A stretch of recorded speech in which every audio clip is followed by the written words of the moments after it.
Aujourd'hui, vidéo sur un sujet qui me tient particulièrement à cœur. Et vous avez été nombreux à nous demander du coup la douche, les toilettes. Et bah pas de douche. On a une douche solaire, les espèces de douches de camping là qui sont en fait un gros sac noir avec un tuyau qui chauffe pendant la journée. Et par contre les toilettes, eh bien si en fait on en a et elles sont ici. Alors voilà, ça c'est nos toilettes et je vais vous montrer comment on les a construites et comment elles fonctionnent. Si jamais on a envie de faire nos besoins, donc on enlève les petits coussins, on voit une cuvette qui apparaît.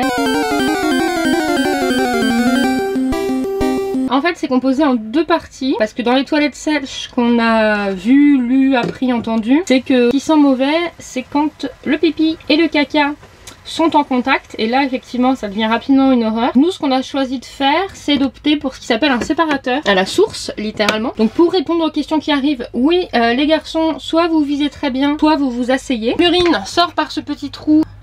Il n'y a même pas besoin de mettre un joint parce que ça rentre à l'intérieur du bidon. Et pour la partie solide, on a ici un seau de chez Bricorama, comme vous pouvez le voir, avec des sacs biodégradables et de la sûre sur le côté pour les gros besoins. Alors, retour d'expérience jusqu'à présent.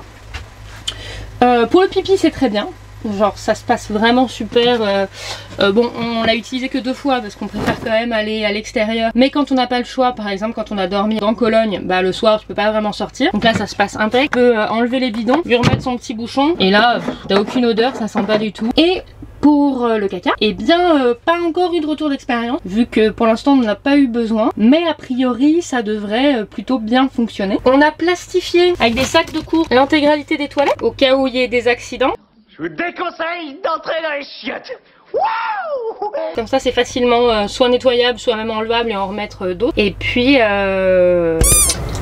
en ce qui concerne le matériel pour nos super toilettes, on a une charnière toute bête à vis qu'on trouve chez Leroy Merlin, une plaque d'Okoumé ou autre bois contreplaqué. La partie la plus importante en vrai c'est ça, donc ce qui s'appelle un séparateur d'urine. Nous on l'a acheté sur un site qui s'appelle Free Range Design. Ça nous a coûté 33 livres et ils sont vraiment super cool parce que nous quand le nôtre est arrivé le premier, cette partie là était un petit peu fendue. Je leur ai envoyé un mail sans même qu'ils me posent de questions de trucs ou quoi, ils nous ont renvoyé un deuxième, donc je trouve ça vraiment sympa. Là vous le voyez, on peut le découper pour que ça rentre pile dans la dimension de vos toilettes. Un bidon 5 litres.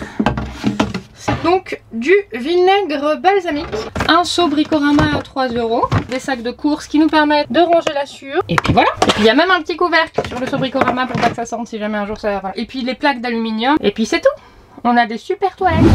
Une des raisons aussi pour laquelle on a mis en place la séparation des fluides à la source, c'est parce qu'il faut savoir que 70% des nutriments donc on n'assimile pas, ils sont présents dans l'urine. Ah d'accord, Jamy. Il faut compter à peu près 3 mois, enfin la garder 3 mois et après on peut l'utiliser dans les champs. Et en fait c'est un super engrais gratuit pour les agriculteurs, alors que si c'est mélangé au caca, c'est beaucoup plus compliqué à utiliser parce que faut le composter, parce que les matières fécales contiennent des pathogènes. Donc voilà, séparer son pipi de son caca c'est important. On peut utiliser l'urine même chez soi, chez ses plantes vertes, faut juste penser à les diluer parce que c'est un peu fort en azote et ça risque de tuer vos plantes vertes si vous mettez tout d'un coup. Voilà pour cette vidéo, j'espère que vous avez appris des choses sur les toilettes sèches et sur le pipi.